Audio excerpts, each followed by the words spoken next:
Locked On Podcast Network, your team every day. This is Mission Control, Houston. Ignition sequence start. I've been preparing for this all my life. Here's Porter on hard and taking him to school. What a great play by Jay'Sean. KJ Martin climbed Bobon Mountain.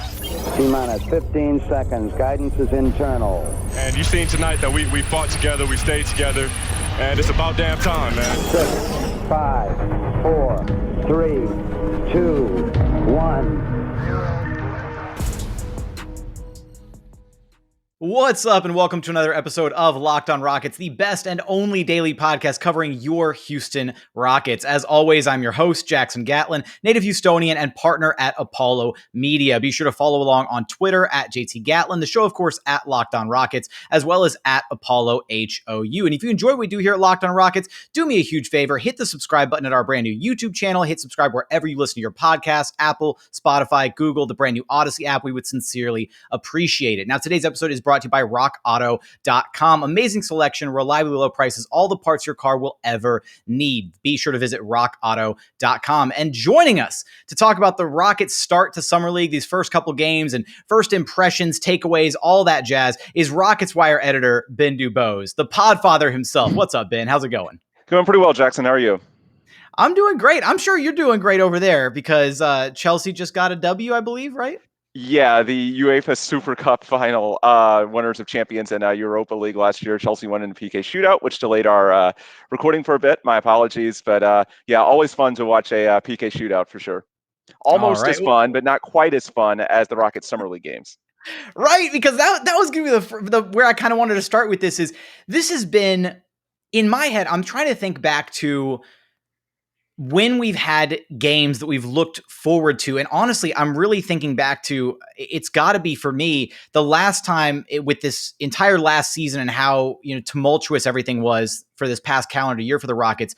I think that the most recent, most exciting game, or game that I guess I was looking most forward to, was Kevin Porter Jr.'s debut at the NBA level, right? And then even prior to that, it would have been Kevin Porter Jr.'s debut with the Vipers. And so now we've had back-to-back games where these Summer League games have felt more exciting and more fun than almost anything that we experienced in the regular season, maybe aside from a couple different games here and there. Obviously, the Kevin Porter Jr. 50-burger, that first game post-James Harden era. There's a couple other ones sprinkled throughout. Obviously, Bill Worrell's final game holding a lot of nostalgia factor there. But I just want to know, Ben, where do you come away with, just immediate impressions from these first two Summer League games? How are you feeling after these first two games? Really good. I mean, I'll throw back when you're looking at when I was most excited to watch a Rockets game, I would go all the way back to when Christian Wood turned his ankle in Memphis, which was the end of that stretch where they had won 7 out of 8. Because really, after Christian Wood turned his ankle, it got real very quick. And then it became very obvious. I mean, we sort of knew, even when it was going on, that the team was playing above their heads a little bit, at least from the standpoint of 6 in a row. And then once it started spiraling, it was sort of like, look, even if they do win, we sort of know that they need to maximize those lottery odds. And so it just wasn't that fun because in addition to the lack of talent, there's not even really a huge incentive to win other than, the Kevin Porter Jr. debut. That's a big deal. I agree. But at this point, you have guys that could conceivably be the foundation of the next Rockets contender. And to me, that's what I've said since the draft. Like, they may be really bad again in 2022. Like, that's entirely possible. But they don't have to be. Like, the world in which the Rockets, let's say they defy the odds and somehow are like contending for a play-in spot next year, that's because in all likelihood that guys like Jalen Green, like Alp, like Josh Christopher, you have these guys that are playing above their heads and out of their minds at just 19, 20 years old. You can throw Kevin Porter Jr. at 21 into that mix as well. And if the Rockets do overachieve next year, and I'm not saying they're going to do it, you just have to be at least a little more open to it based on what we've seen to this point, then you can at least embrace it. You can cheer for it because at least on paper, these guys can be really, really good. And that's what every Summer League game tells you. So yeah, it feels completely different than last year because last year, even the good moments for me were just sort of tainted a little bit by the realization that, hey, even if they do win these games, all it really does is potentially push you into like San Antonio Spurs territory where you're just sort of treading water and on the mediocrity treadmill. And how do you get off it? Now you at least have enough of a base and talent that if they win, if they're ready sooner than expected, then great, you can deal with that. And, the Rockets would be a very attractive destination if that's the case. Now, I don't expect that to be likely. I think the more realistic scenario is that these guys who are showing out in Summer League, the actual NBA is going to be a different matter altogether. But yeah, that's what to me is so different about it because, yeah, they look great now. And I'm looking forward to the season because if somehow they do defy the odds and they are ready more quickly than other guys, and with Green, with Şengün, you do have to be open to the fact that them playing in the G League and Turkey professional leagues, not college basketball, maybe they are in position to be ready a little bit earlier. It's just 2 Summer League games. I know we're getting a little ahead of ourselves, but it's nice to have hope. Hey, I mean, look, it was such a downtrodden season for the Rockets that it's not, even though we might be getting a little bit ahead of ourselves right now, it's like you said, it's good to finally have hope a little bit. It's good to be able to look forward towards the future and be excited about things again, because even though there were little glimpses of excitement this past season, and you could think about the possibility, what's Christian Wood going to look like with a little bit more time under his belt? What's Kevin Porter Jr.'s true ceiling going to look like? Jae'Sean Tate, an absolute diamond in the rough. It really feels like the Rockets absolutely cleaned up in this draft. Credit to the front office, credit to Rafael Stone. Shout out to my fellow co-host here at the Locked On Podcast Network, Rylan Stiles of the Locked On Thunder podcast, whose episode Wednesday was titled, "Is the Houston Rockets rebuild already ahead of the Oklahoma City Thunder?" Wow. Like, that is where we're at, is how other teams and other organizations might be perceiving the Rockets and how well they did in this draft. The Rockets may have handled their rebuilding in truly like one off season, right? Because as you said, they might have that possibility to, play a little, over their capabilities this next season and make a push for a play-in spot, right? There's a lot of talent on this roster. I'm still of the belief that they're probably going to skew a little bit more towards the bottom tier of the league just because of all that youth, all that inexperience. They're bound to, all 4 of the rookies are bound to probably hit the rookie wall at some point at this level. But Ben, through these first 2 games, before we dive into some specifics on some of these guys, what has been your biggest or the biggest surprise to you through these first couple Summer League games? I know it's sort of what everyone on Twitter is talking about, but what really has floored me is Josh Christopher. And that's not to take away from the top 2 guys, but we knew that they were going to be good. Jalen Green is a star, and I suppose, there is some relief in seeing, and I said this during the Detroit game, that the Pistons, they started blitzing those pick and rolls, even doubling him at times. And it was good to see that he was able to adjust to that and succeed in sort of a off-script setting compared to the Cleveland game where it just came so easy for him. But I just did not expect Josh Christopher. I feel like on draft night, a lot of people did not see what Rafael Stone saw. A lot of people thought that maybe he was just here as sort of doing a solid to Jalen Green because everyone knows they're friends growing up together. But he has looked really good, not just on the defensive end, but he's driving, he's finishing through contact. And we've heard Josh Christopher say it. We've heard Rafael Stone say it. The Drew Holiday comparison. Now, obviously, that's not fair at 19 years old. What they're talking about is what they can sort of extrapolate him to eventually become. But yeah, you can see when he goes downhill and can finish through contact that he has the handles in a Summer League game to basically be your point guard, even at 6'5", and to initiate the offense at times. He seems to have good vision.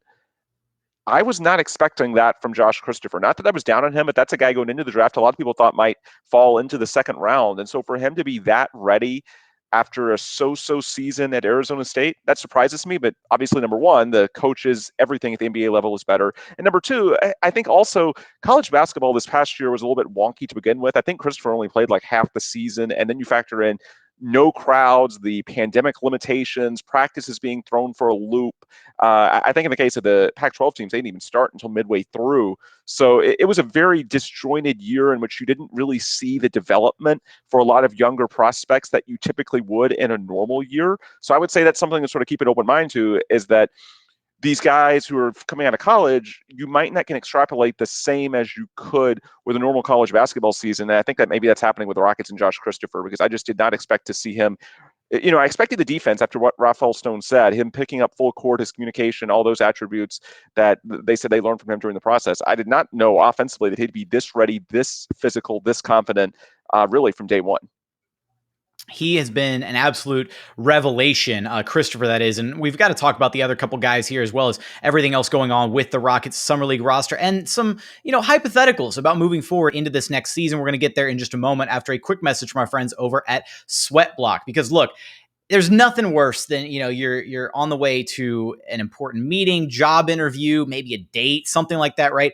And, you're sitting in your car, you're blasting the AC, but you're nervous, you're freaking out, and you start sweating. Look, at the end of the day, sweat, it happens to everybody. It's one of the most uncomfortable things, right? Again, you're getting ready to meet somebody for the first time. You're trying to make a good first impression, and you look down and you are just like drenched through your shirt or your outfit, whatever you're wearing. You've got to check out Sweatblock. It's doctor created, doctor recommended, works for up to 7 days per use. It is clinically proven. It's stronger and more effective than other clinical antiperspirants. You simply apply it at night before bedtime, and then the next morning when you wake up, wash, go about your day without worrying about sweat at all. It's guaranteed to work or your money back. So if you or someone you love is dealing with this, go check out Sweatblock. Get it today for 20% off at sweatblock.com with promo code LOCKEDON. You can get it there or at Amazon and CVS. Again, that's 20% off at sweatblock.com using promo code LOCKEDON. And we also have another message from our friends over at rockauto.com, because at the end of the day, why would you want to spend up to 30, 50, or even 100% more for the exact same auto parts? Just visit rockauto.com. Their catalog is so easy to navigate. You can quickly find all the parts that you need for your car or truck. They've got all the brands and specifications that you need right at your fingertips. Don't bother driving in person to the nearest auto parts store and you get there and you're like, hey, I need, this part for my car. And they're like, oh, we don't even carry that. Just go online to our website, right? And then you're going to go to their website and spend more money. Just visit rockauto.com. And when you're there, when you're checking out their website, when you're navigating, once you're ready to check out, hit the little shopping cart icon. Be sure to write Locked On in their How Did You Hear About Us box so that they know that we sent you. Amazing selection, reliably low prices, all the parts your car will ever need. Be sure to visit rockauto.com. And continuing on here at Locked On Rockets, your daily podcast home for everything Houston Rockets basketball. Continuing our conversation with Rockets Wire editor, the podfather himself, Ben DuBose. Now, Ben, when we're looking at this Rockets Summer League roster, it is inspiring a lot of confidence in the future of this organization, the youth movement that we've all been kind of clamoring for since the end of the James Harden era, right? There was a lot of debate about a hard reset, to a full-blown rebuild, or if they were going to try and pivot, obviously with the whole Victor Oladipo situation. They tried to maybe be a little bit competitive, and that kind of bottomed out, fell through. And now here we are. Rockets secured the number 2 overall pick, I should say. And they pick up Jalen Green. They also make the other moves, trading the draft picks, the future draft capital to take Alperen Şengün at 16, and then Usman Garuba 23, Josh Christopher 24. Biggest question mark for me, and I've speculated on this a little bit, but I want to hear your thoughts on it, is moving forward, this roster has just a logjam crunch of players, right? You've got the mix of the veterans, you've got the young rookies, the young players who need some rotation minutes, and there's a lot of question marks surrounding what actually happens with this roster. So I want to tee you up for 2 questions here. The first of which is, what do you envision being like the starting lineup come opening night of the season? And then 2, who do you think are the most likely candidates on this roster to probably or potentially spend a little bit of time at the G League level so that they can get actual reps in and not just be riding the end of the bench, with the Rockets all season? So that question is obviously contingent on what the roster looks like. And I do think there's going to be openings the rest of the offseason now that we're through the first wave of free agency, to where Rafael Stone might have opportunities to offload his veterans, the teams who from that first wave as they were trying to find their bargains. Maybe that's where Daniel House Jr., Eric Gordon, don't want to say just House because I don't want to, have anybody coming after me on Twitter, but we don't want my podcast numbers to dip, Ben. Come on. No, not at all. But there's a few guys who could conceivably become targets. I mean, I do think Wall sticks at this point because the Clippers, that scenario was the only realistic one I could find. And I feel like that was contingent on Reggie Jackson going out. So I have a tough time seeing that at this point. But other than House and Gordon, all the other guys are fairly young. I mean, I think the time for a Christian Wood trade, if you were going to consider something that drastic, was before the draft. As I think we said, I don't think it really makes sense at this point. because you don't really know the draft equity that you'd be getting for him. Maybe, I understand the contract limitations there, but maybe you look at that closer to the trade deadline if you don't see him as a long-term fit or you have concerns over his next contract. I kind of look the lineup. I think Jalen Green has to start for sure. I don't care that he's 19. He's the face of the franchise. He's going to start. And I think John Wall, as long as he's here, he is going to start as well. So I think those two and Christian Wood, I think those 3 of your 5 are there for sure. And then it gets really interesting because I feel like, on paper, the guys who are most proven would be Jae'Sean Tate and Daniel Theis. I know Theis is a new signing, but he's a veteran. He's 29 years old. You signed him because you thought that he'd be sort of a better fit alongside Christian Wood than maybe Kelly Olynyk was, especially on the defensive end. But at the same time, I feel like for a team that struggled so much shooting the ball last year, a front court of Tate, Christian Wood, and Daniel Theis is a little questionable in terms of the floor spacing. So to me, the big question in terms of the swing lineup is, I would say, Theis versus Jae'Sean Tate, because depending on who ends up winning out there with priorities, then my suspicion is that you may see someone along the lines of, if they keep both veterans, Eric Gordon, Daniel House, they could be in play. You can't even rule Armani Brooks out, assuming they keep him, but just someone that could conceivably provide more shooting.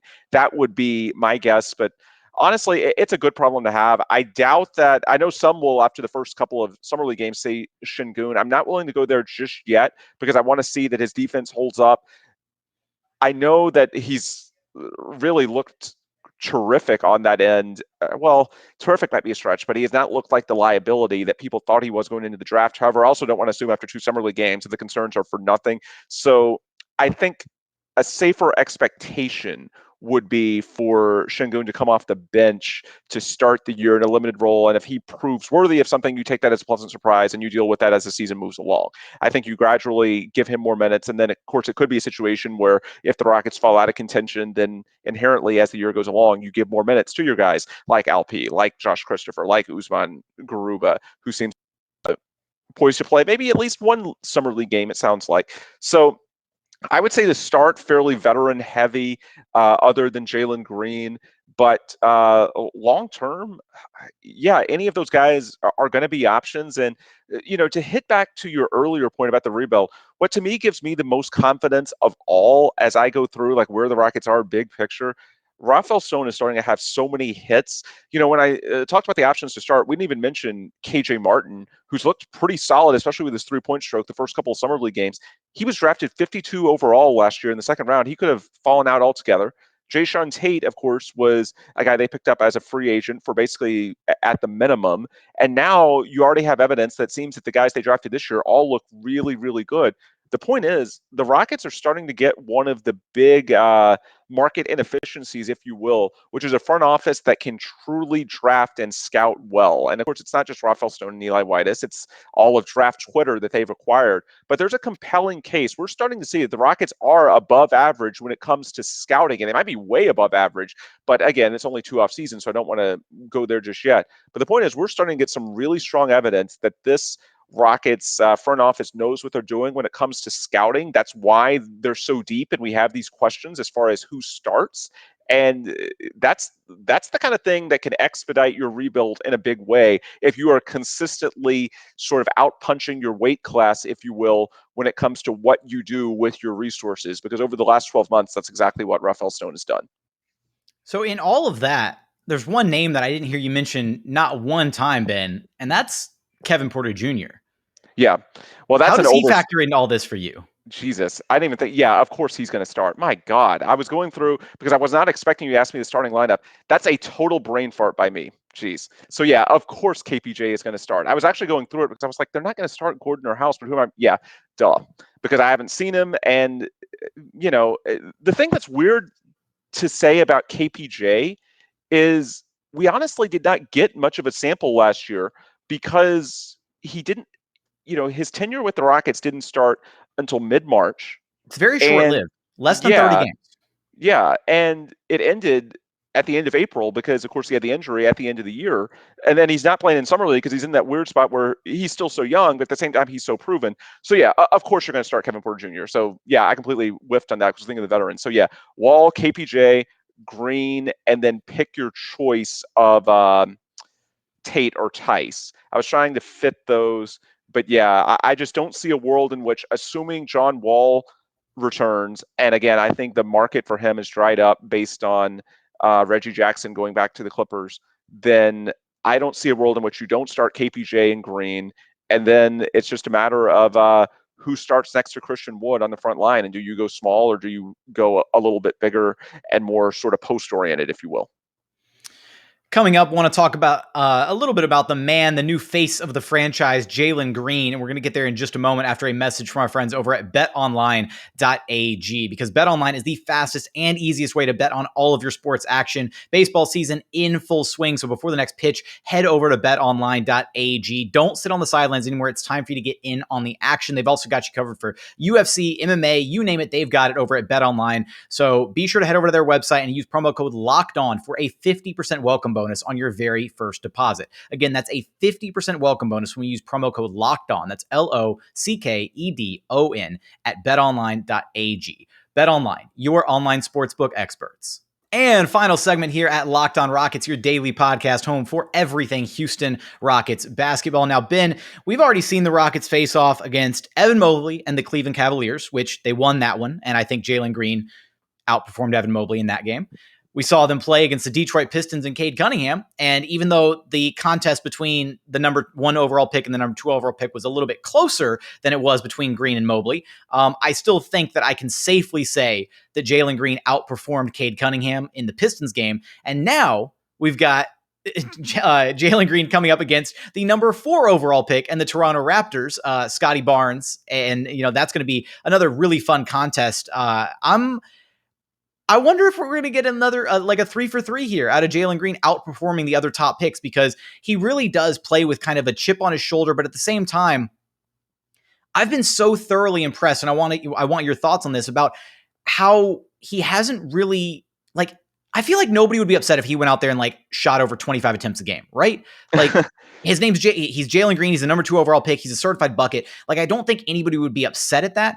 Mm-hmm. And yet we find ourselves looking at the way that he's been playing, and he's playing within the offense. He's not going out of his way to get his shot. He's playing within the flow. He's not demanding the basketball. He's, running the sets to a T. He's not, sulking when he doesn't get the ball, or, constantly calling for it. At times, looking to get others more so involved than he is looking to get his own shot.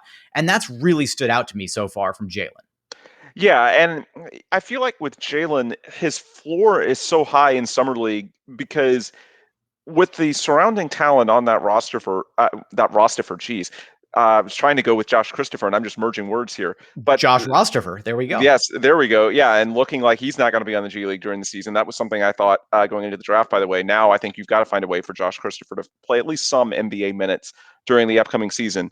But anyway, with a guy like Josh Christopher who can initiate the offense, Jalen Green's floor is so high because of his shot. And one thing that I didn't fully appreciate until watching him live is just how quick that release is. Because when you're watching highlight videos like you are in the pre-draft process, you tend to know, of course, that it's either their highlights, their lowlights, whatever it may be. But when it's not live, you're not truly looking at it with an open mind. What's really surprised me during these first couple of games is seeing the shot profile of Jalen Green, just how limited the daylight has to be for him to be able to get that off at a high accuracy. It's not like he's just chucking it. The form is still there. He just has a very quick release. I hate to throw the comp because people are going to say, oh, you're comparing Jalen Green to Steph Curry. No, I'm not comparing him in terms of the accuracy of his shot. But what I'm saying is that I do see a little bit of Curry from the standpoint of the daylight is so slender in terms of what he needs to get off his shot. So when you have some other playmakers like Christopher out there that can handle the ball, and we know from the G League he's comfortable playing off the ball, and he doesn't exactly need to have a ton of space to get that shot off, it's pretty tough for him to not, it just feels like that Pistons game. The first 5 minutes, things looked dreadful. He had the 3 turnovers, and they were blitzing him, doubling him, and I was wondering back on. I'm like, man, I hope he doesn't just get like embarrassed or something like that. And before you know it, he ends up scoring 20 plus because it's just so easy for him with the tools he has to score points. And so that's what I sort of expect to continue. And I really think, I would expect that Scotty Barnes, based on the fact that he's, part of his profile is he's a guy that's defensively versatile and can guard top wing players. I would guess that he spends a lot of time on Jalen Green, assuming that both play. And that seems to be the kind of thing that fuels Jalen. I mean, we heard him saying that up to the Pistons game, that he wanted to go against the Pistons, who passed on him in the draft. He wanted to go against Cade Cunningham. So I would think that Jalen has that same type of approach. And again, I just didn't really appreciate it until watching these games and seeing some of these shots. Like when he gets the ball, I think, is he going to have to create off the dribble? And his ability to create separation so easily or get it off in a limited window, again, I just did not fully appreciate it until watching it live, because when you watch it live, it really hits home when you see a play starting and you think, hey, he's not going to be able to fire from here, or he's not going to be able to get this separation. And then somehow through his combination of instincts, his release, his quickness, his burst, he's able to do it. And that's what sort of really floored me as someone that's really watching him live for the first time. So the thing that keeps standing out to me looking at Jalen and being able to, like you said, really appreciate watching him live is his first step and just how explosive it is. And I remember when KP and I had our interview with Coach Joey Fuca of Prolific Prep, Jalen's old high school coach. He said Jalen's first step is lethal, and his second and third steps might be even more so.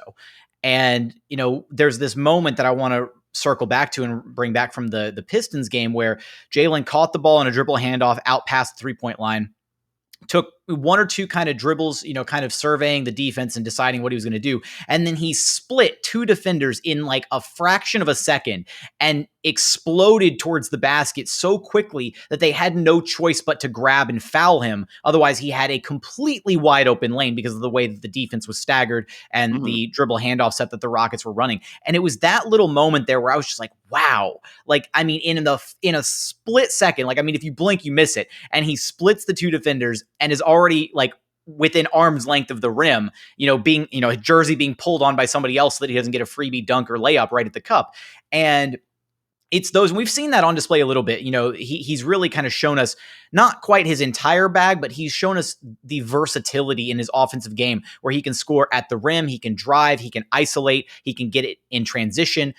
He's got his step back that he's been able to make at a high clip so far with, very little room to get those shots off. As you were alluding to, he had the one against the Cavaliers, I believe it was, where he, got the ball again on a dribble handoff and both defenders kind of crowded him almost like they were trying to, double him and take the ball out of his hands. And he just elevated right out of the dribble handoff and pulled up for a 3 with seemingly no space whatsoever and drained it.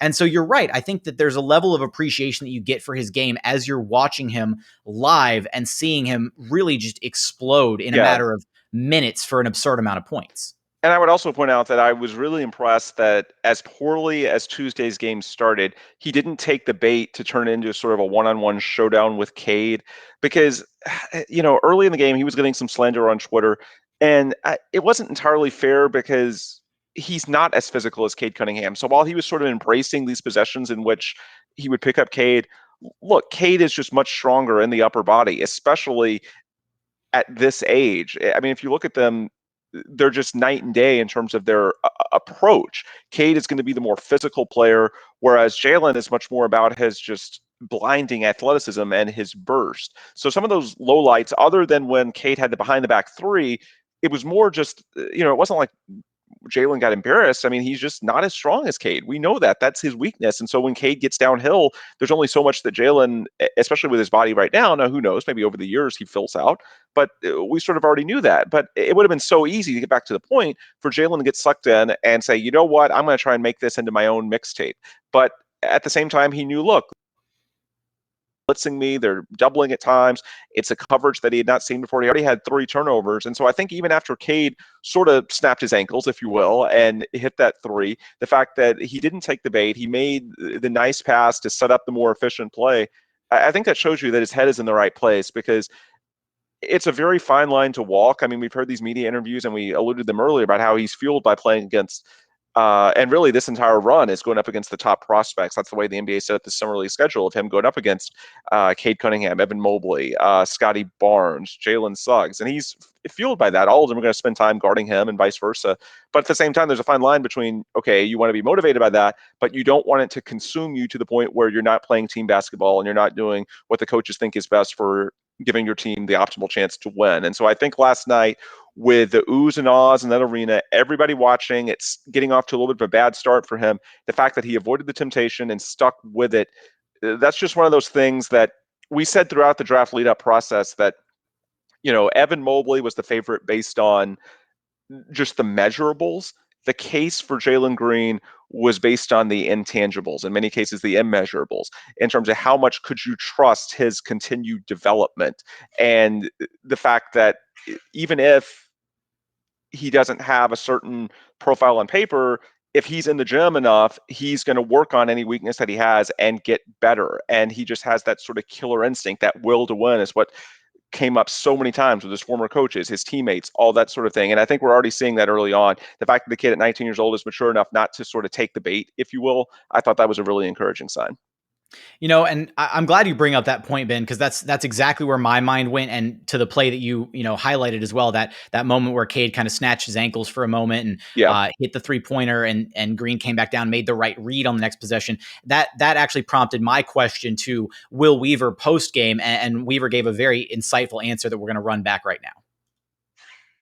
How do you think Jaylen handled himself in this matchup, kind of being billed, number 1 pick, number 2 pick, and what did you see from him as this game progressed? I saw him drive winning. I saw him pass the ball. That camera, John. Yeah. So I saw him pass the ball to open teammates when they blitzed him. I saw him consistently make the right play. And that's what it takes to play at the highest level. It's an unforgiving league. And so if you make a mistake and try to hold on to it for one extra dribble, or creep out of the corner just because you want the ball a little too much, that's all the other team needs to punish you. So I'm continue to be really impressed with his approach. Great to hear that from Rockets assistant coach Will Weaver, who is head coach of the Summer League squad in Las Vegas. Again, the coaching staff seemingly with so many great words to share about all of these young Rockets rookies, both Jalen Green, Alperen Sengun, Josh Christopher, some glowing words for KJ Martin and his work so far. Again, as the veteran of this core group of young guys in Vegas, which is so funny to say with KJ Martin. But Ben, any final thoughts before we wrap this thing up?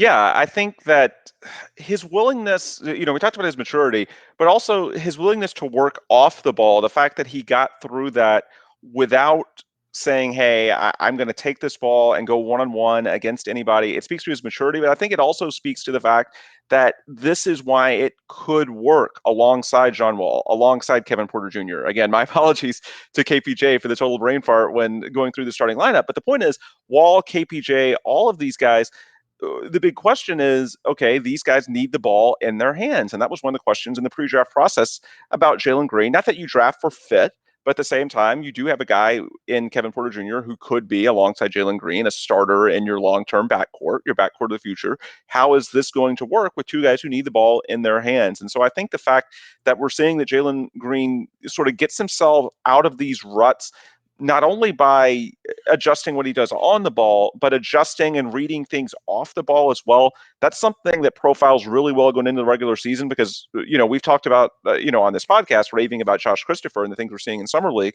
Okay, well, it's going to, the competition in terms of who they're playing against, but also the guys that are on the Rockets with them are going to get better. John Wall, KPJ, and they're going to need the ball in their hands. And so I think what we're seeing Jalen Green adjust, it sort of builds confidence in my mind that the fit is going to be good alongside other ball dominant guards, and that he doesn't have to have the ball in his hands all that often to make an impact. All right, Ben, as always, it's a pleasure to have you on the show. Let everybody know where to track you down at. Yep, absolutely. The Rockets Wire on Twitter for the website, which is RocketsWire, rocketswire.usatoday.com, and of course me at Ben DuBose. Pretty simple. Thanks a bunch, Ben. Always appreciate it. Absolutely. Thanks for having me. All right, for today's episode, that is going to do it. If you haven't yet, be sure to subscribe to the brand new YouTube channel. Subscribe wherever you listen to your podcasts, Apple, Spotify, Google, brand new Odyssey app. We would sincerely appreciate it. But for today's episode, that's going to be it. Thank you for watching. Thank you for listening. And we look forward to having you back right here at Locked On Rockets, your daily podcast home for everything Houston Rockets basketball.